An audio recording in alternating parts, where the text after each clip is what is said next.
La entrevista a la carta, en diálogo directo con los protagonistas de los hechos. Está con nosotros Pedro Velasco, asambleísta por Avanza. Asambleísta, muy buenas tardes, gracias por acompañarnos. Buenas tardes, Gisela. Para mí un gusto compartir la información con su audiencia. Asambleísta, la aprobación del informe se dio en medio de una acalorada sesión en la que los asambleístas del correísmo pues aseguraron que se vulneró procesos parlamentarios. Fue lo vimos todos, esa acalorada sesión. ¿Cree usted que UNES presentó el pedido de juicio político sin ningún sustento o con pruebas? El país tiene que conocer que tenemos los legisladores obligaciones y deberes que cumplir. La Ley Orgánica de la Función Legislativa determina que un legislador tiene que presentar un juicio político con un compromiso cívico de altísimo nivel y además con el suficiente sustento probatorio. Si no lo hace de la manera, solamente lo que está haciendo es perder el tiempo y hacer perder el tiempo y recursos a la comisión y al Parlamento.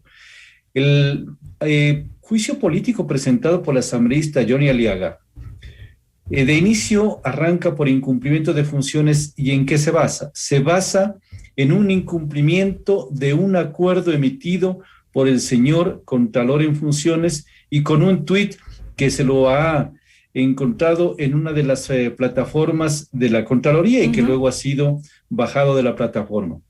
Ahora, pero lo de fondo, ¿qué es lo de fondo de esto? El Contralor lo que hace es cumplir y dar las instrucciones pertinentes a través del acuerdo para que las instituciones públicas puedan solicitar un informe de pertinencia, es decir, en base a un decreto ejecutivo del presidente de la República de que los procesos de contratación pública hasta $962,000 el año anterior tengan la obligatoriedad de exigir ese examen, ese informe de pertinencia. Y lo que hace con el acuerdo el Contralor es dar cumplimiento a eso, es decir, elaborar el acuerdo y el instructivo, porque ahí se detalla, dice, a ver, cómo debe presentarse la solicitud, cuál es el formulario, cuál es el plazo que tienen para solicitar y cuál es el plazo que tiene la Contraloría para otorgar este informe de pertinencia, es decir, está más bien cumpliendo sus obligaciones. Si no lo hubiese hecho, ahí hubiese incumplido las funciones y era causal suficiente para sustentar un juicio político. Pero, asambleísta, si la única causal legal de censura es el incumplimiento de funciones, ¿considera usted que la Asamblea debe investigar a la administración de Río Frío, considerando que formó parte del equipo de trabajo de Celi? En nuestro país tenemos que garantizar el debido proceso. Lo conoce usted, lo conozco yo y lo conoce el país. O sea, no podemos nosotros acusar por una cosa y pretender sancionarle por tal vez otro tipo de acciones en el ejercicio de su cargo. Aquí se trabó un proceso de juicio político por lo que le estoy mencionando y sobre esa acusación tiene que presentarse las pruebas de cargo y lo propio el funcionario interpelado las pruebas de descargo. No se lo hace en esa medida. Y si es que se pretende sancionar, tendrían que iniciar otro juicio político por las causales que supuestamente puedan demostrarse. Y hay algo más grave todavía, Gisela, para que el país conozca. Quienes están presentando el juicio político son también los que firman el respaldo, con 3 firmas de respaldo, que son miembros de la misma comisión nuestra de fiscalización. Nosotros tenemos que demostrar ética, imparcialidad y son juez y parte. No podemos ser juez y parte. Lo que pasa es que se dice, como no están prohibidos en la Ley Orgánica de la Función Legislativa, pueden firmar nomás el respaldo. Eso me parece una justificación muy simple, por decir en términos muy suaves, porque si nosotros vamos a abocar conocimiento de un proceso, vamos a evacuar pruebas y al final vamos a emitir un criterio, tenemos que demostrar total imparcialidad. Pero cuando empieza el juicio político, dice los abajo suscriptores, presentamos juicio político y 3 asambleístas, en el caso de UNES, han presentado sus firmas de respaldo y forman parte de este juicio político. Es decir, ¿de qué imparcialidad y objetividad hablamos? Aún con el informe de la Comisión de Fiscalización, ¿el Pleno va a poder votar por la censura de Río Frío? Así es el procedimiento que determina la Ley Orgánica de la Función Legislativa. Nosotros presentamos el informe que fue aprobado el día de ayer por mayoría de votos. Ese informe lo conoce la presidenta, lo pone en orden del día, máximo en 5 días del Pleno, y ahí el Pleno es el que vota. Pero el Pleno debe votar siempre pensando en el respeto a la ley, respeto a la Constitución, no solamente por una mayoría que puede ser muy coyuntural. Es que si un funcionario quiero descabezarlo, no me importa si sea justificado o no, tiene que ser muy serio, y eso es lo que la ciudadanía y el país demanda.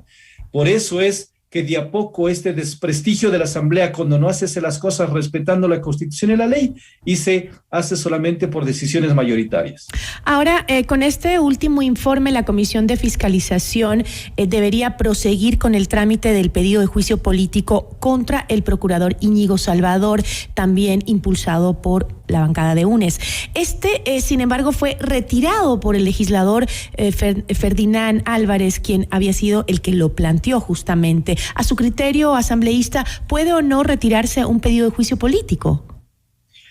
He estado revisando la ley orgánica de la función legislativa, la he releído varias veces y en ninguna parte, puedo estar tal vez equivocado, establece la figura de retiro de un juicio político.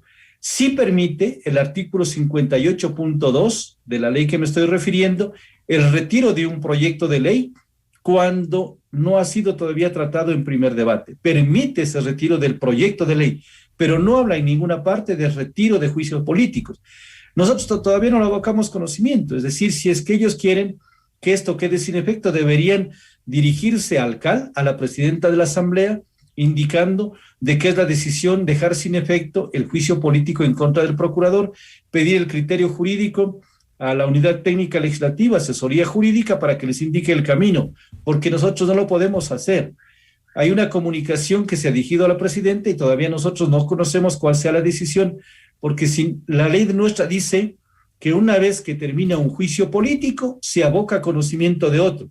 Ayer terminamos el juicio político con el informe respectivo de aprobación y tenemos 5 días, es decir, tendríamos nosotros hasta el día martes de la próxima semana para abocar conocimiento.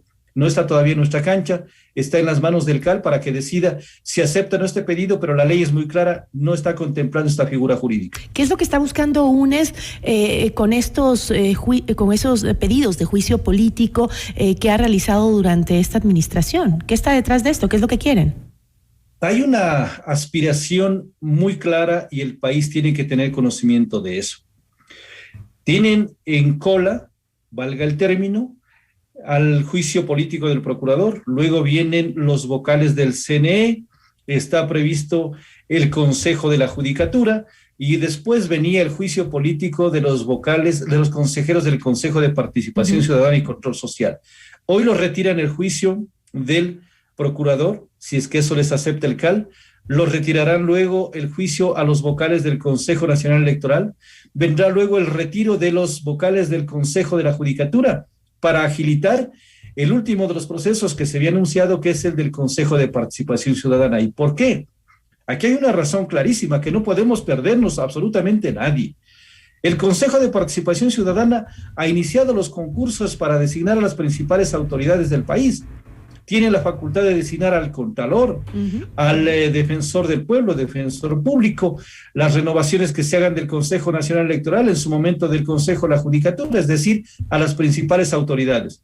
Y lo que pretenden es definitivamente tomarse a través de este mecanismo, entre comillas, legal de juicio político, defenestrar las cabezas que están actualmente como consejeros y poner a gente que haga caso a sus decisiones, y eso sería ya lo más crítico que pueda soportar el país.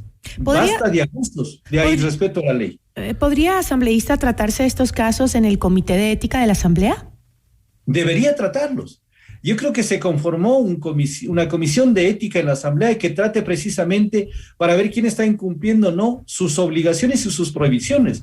Se habla de que no se pueden interponer intereses personales de grupo o partidistas, es una obligación de los asambleístas velar por el interés de la colectividad. De aquí no vemos ningún interés de la colectividad. Son intereses muy grupales, muy partidistas.